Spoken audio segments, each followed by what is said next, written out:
दोस्तों, मैं हूं आपका अपना देविंदर सिंह चावला। आज मैं फिर आपके सामने आया हूं एक नया वीडियो लेके।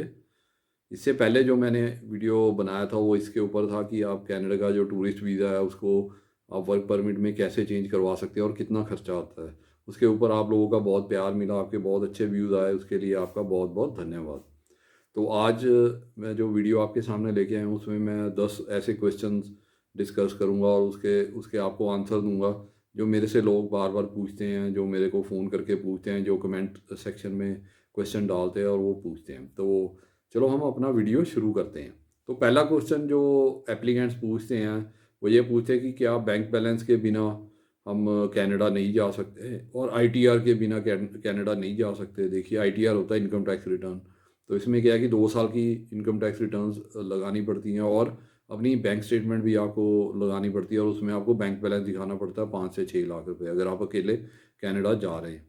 तो इसके लिए वो जो पूछता है कि बैंक बैलेंस के बिना नहीं जा सकता, तो इसको मैं आपको क्लियर करना चाहता हूँ कि अगर आपके पास बैंक बैलेंस नहीं है तो आप कनाडा की फ़ाइल अगर आप अप्लाई करेंगे तो वो आपका कनाडा का टूरिस्ट वीज़ा अप्रूव नहीं होगा। रही बात आईटीआर की, इनकम टैक्स रिटर्न की, अगर आप इनकम टैक्स रिटर्न भरते हैं तो आप उसको लगा दीजिए उसके साथ।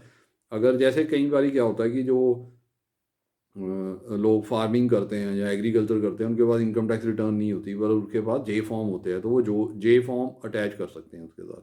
और वो और लोगों के पास जिनके पास इनकम टैक्स रिटर्न नहीं है वो अपनी सैलरी स्लिप्स यहाँ पे स्टब्स कहते हैं जिसको, वो अटैच कर सकते हैं, या जो भी प्रूफ है उनके पास कि उनको इनकम कहाँ से आ रही है वो अटैच कर सकते हैं। तो जो आईटीआर है, क्योंकि वो एक गवर्नमेंट का डॉक्यूमेंट है, इसलिए उसको ज़्यादा तरजीह दी जाती है और वो उनको ज़्यादा वेटेज दी जाती है। तो अगर आपके पास और प्रूफ है इनकम का तो वो अटैच आप कर सकते हैं।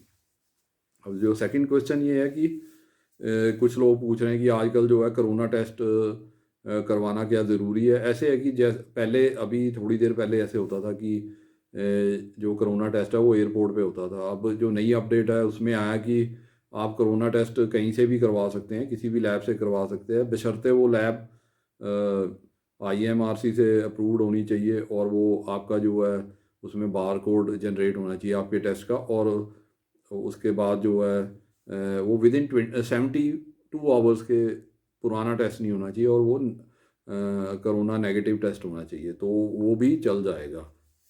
किसी और लैब से करवाया हुआ टेस्ट भी चल जाएगा। तो इसके बाद आते हैं हम थर्ड क्वेश्चन पे।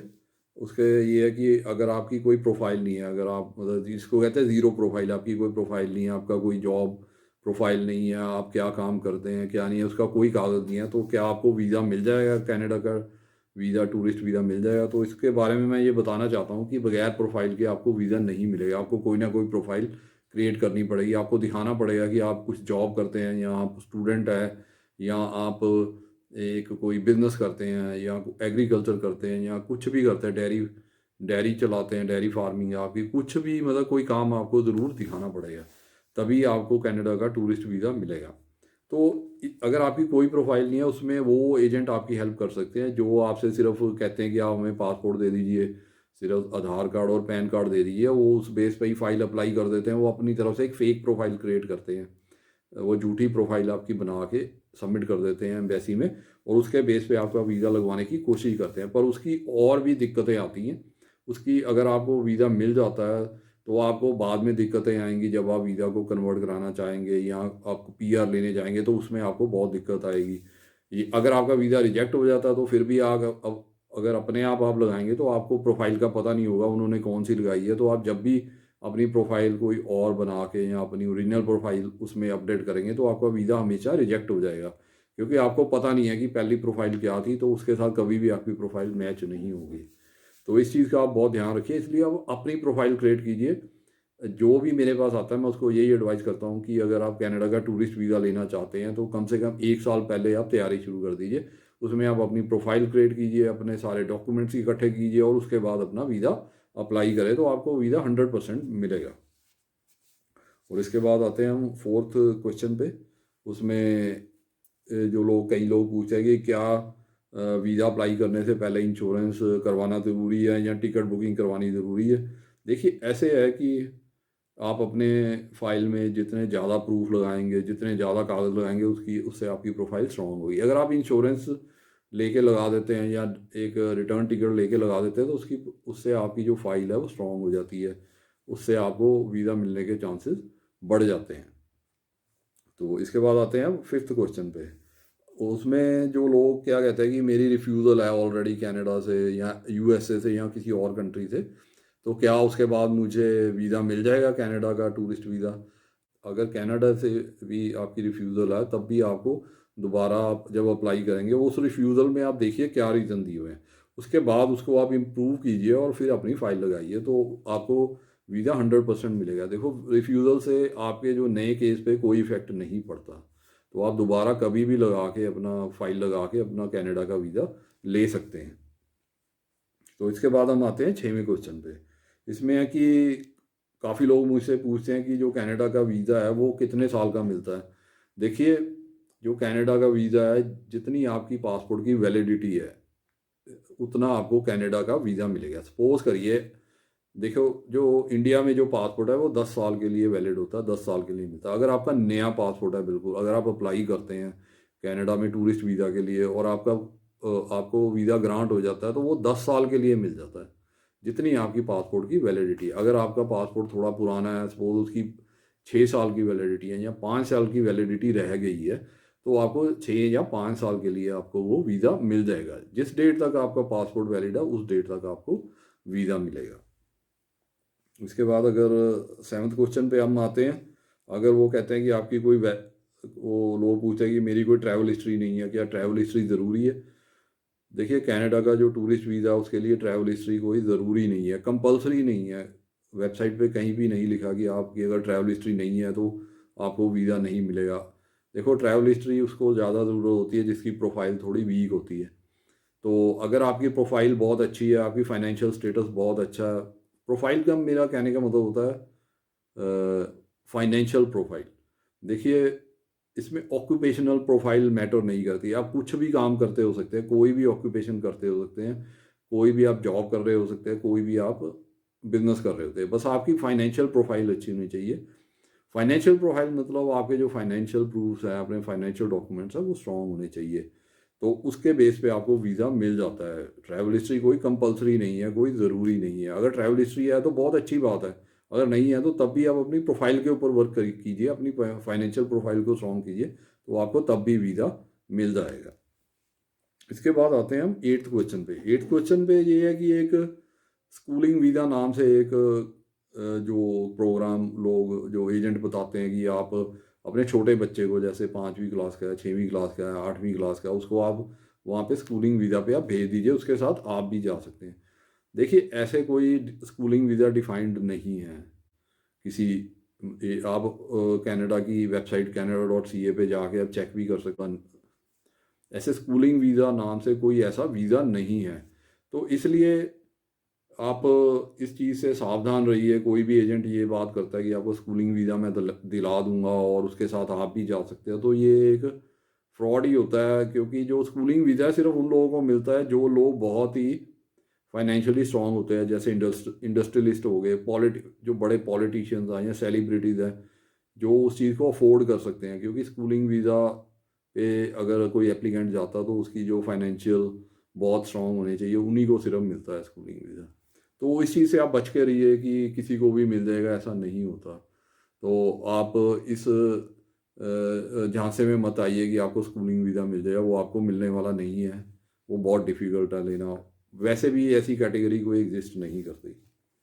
इसके बाद हम आते हैं 9th क्वेश्चन पे। 9th क्वेश्चन है कि लोग मेरे से पूछते हैं कि मेरे बायोमेट्रिक्स हो गए हैं, तो इसके बाद मुझे पीपीआर कब मिलेगी? देखिए, जिस दिन आपकी बायोमेट्रिक हो गई है उसके बाद क्या है कि कोई ऐसा टाइम लाइन नहीं है, ऐसी कोई टाइम फ्रेम नहीं है जो गवर्नमेंट ने डिसाइड की हुई कि इतने दिन के अंदर आपको पीपीआर मिल जाएगी या आपको रिप्लाई मिल जाएगा। पीपीआर का मतलब है पासपोर्ट रिक्वेस्ट। पासपोर्ट रिक्वेस्ट उनको मिलता है जिनका वीज़ा अप्रूव हो जाता है, जिनको वीज़ा ग्रांट हो जाता है। अगर पीपीआर आपकी आ गई है, इसका मतलब आपको वीज़ा ग्रांट हो गया है।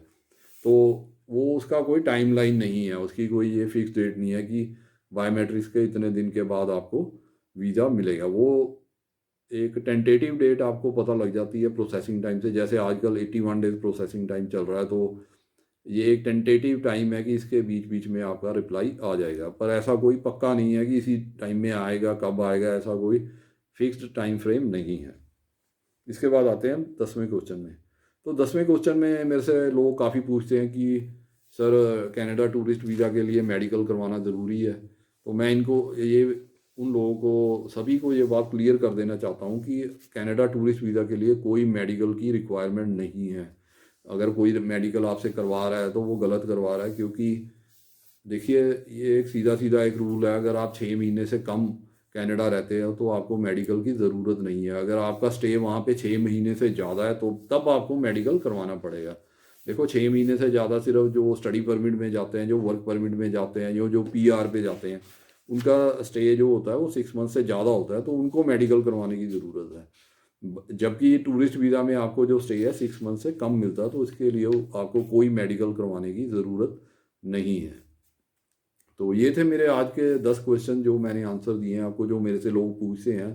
तो उम्मीद करता हूँ कि आपको अपने क्वेश्चंस का आंसर मिला होगा, आपके जो डाउट्स हैं वो थोड़े क्लियर हो गए होंगे और आपको कुछ नई बातों का भी पता लगा होगा। तो अगर आपको मेरी वीडियो पसंद आई है तो आप इसको शेयर कीजिए, इसको लाइक कीजिए, इसके ऊपर कमेंट कीजिए और अपने फ्रेंड्स और फैमिली मेम्बर्स को इसको शेयर कीजिए और रिलेटिव्स को भी शेयर कीजिए। हो सकता है कि उनको इस वीडियो की ज़्यादा ज़रूरत हो, उनको इस वीडियो से फ़ायदा हो। तो इसके अलावा अगर आप मेरे वीडियो पे आज पहली बारी आए हैं, आप मेरे वीडियो को पहली बारी देख रहे हैं, तो मेरे वीडियो को आप लाइक करिए और कमेंट करिए। उसके बाद इसको मेरे चैनल को सब्सक्राइब कर दीजिए। सब्सक्राइब करने के बाद एक बेल आइकॉन आता है, उसको आप प्रेस कर दीजिए, ताकि आपको मेरी जो नई वीडियो की इन्फॉर्मेशन है या जो नोटिफिकेशन है वो टाइम टू टाइम मिल सके। और इसके अलावा अगर आपके मन में अभी भी कोई डाउट है या कोई क्वेश्चन का आंसर लेना चाहते हैं तो आप मेरे मोबाइल नंबर पे कॉल कर सकते हैं, या इस वीडियो के जो कमेंट सेक्शन में आप अपना क्वेश्चन डाल दीजिए, मैं उसके ऊपर आपका आंसर ज़रूर दूंगा। इसके बाद मैं आपको बताना चाहता हूँ, जैसे मैं हर अपने वीडियो पे बताता हूँ कि मैंने आपके लिए ये बुक लिखी है, जिसमें मैंने सारे आपको डॉक्यूमेंट्स बताए हुए हैं कि कौन कौन से डॉक्यूमेंट लगाने हैं, और उनका स्पेसिमन भी दिया हुआ है, सैंपल सारा कुछ दिया हुआ है, जिसको आप देख के अपने आप अपनी फाइल बना सकते हैं। किसी एजेंट या कंसल्टेंट के पास जाने की ज़रूरत नहीं है। इस बुक की कीमत है सिर्फ 450 रुपये, 450 रुपीज़ ओनली, जो आप मुझे पेटीएम या बैंक ट्रांसफ़र से या गूगल पे से भी भेज सकते हैं। और जैसे ही आपकी पेमेंट मुझे मिलेगी तो मैं आपको ये जो बुक है आपको आपके एड्रेस पे कोरियर या रजिस्टर्ड पार्सल के थ्रू भेज दूंगा। इसी तरह एक बुक मैंने ये भी लिखी है जिसमें मैंने वर्क परमिट के बारे में बताया कि आप कनाडा का वर्क परमिट कैसे ले सकते हैं, कहाँ से जॉब अपनी ढूंढ सकते हैं, कैसे आप जॉब के लिए अप्लाई कर सकते हैं और LMIA के लिए अप्लाई कर सकते हैं। उसके बाद आपने अपना जो फाइल है कैसे बनानी है वर्क परमिट के लिए, कौन कौन से फॉर्म भरने हैं, कौन कौन से डॉक्यूमेंट लगाने हैं और क्या क्या डिटेल्स जो आपको चाहिए पता होना चाहिए, वो इस बुक में सारी दी हुई है। इसकी कीमत भी सिर्फ 450 रुपये है, 450 रुपीज़ ओनली। ये भी आप मुझे गूगल पे या पेटीएम या बैंक ट्रांसफ़र के द्वारा भेज सकते हैं। और मैंने जो पेटीएम और गूगल पे नंबर है नीचे डिस्क्रिप्शन में दिया हुआ, आप वहाँ पे पेमेंट करके मुझे जैसे ही इन्फॉर्म करेंगे मैं आपको आपके एड्रेस पे ये बुक कोरियर या रजिस्टर्ड पार्सल के द्वारा भेज दूँगा। इसके अलावा जो मैं हर वीडियो में ऑफ़र देता हूँ आप लोगों के लिए, आपके बेनिफिट के लिए, कि अगर आप कनाडा की टूरिस्ट वीज़ा की फ़ाइल फ्री ऑफ कॉस्ट बनवाना चाहते हैं तो आप मेरे को कॉन्टैक्ट कर सकते हैं मेरे मोबाइल नंबर पे जो नीचे डिस्क्रिप्शन में दिया हुआ है। तो उसके ऊपर आप मेरे से कॉन्टैक्ट करके अपॉइंटमेंट फिक्स करके मेरे ऑफिस आ सकते हैं और अपनी फ़ाइल जो कनाडा टूरिस्ट वीज़ा के लिए बिल्कुल फ्री ऑफ कॉस्ट बनवा सकते हैं। तो ये था मेरा आज का वीडियो। Okay, bye.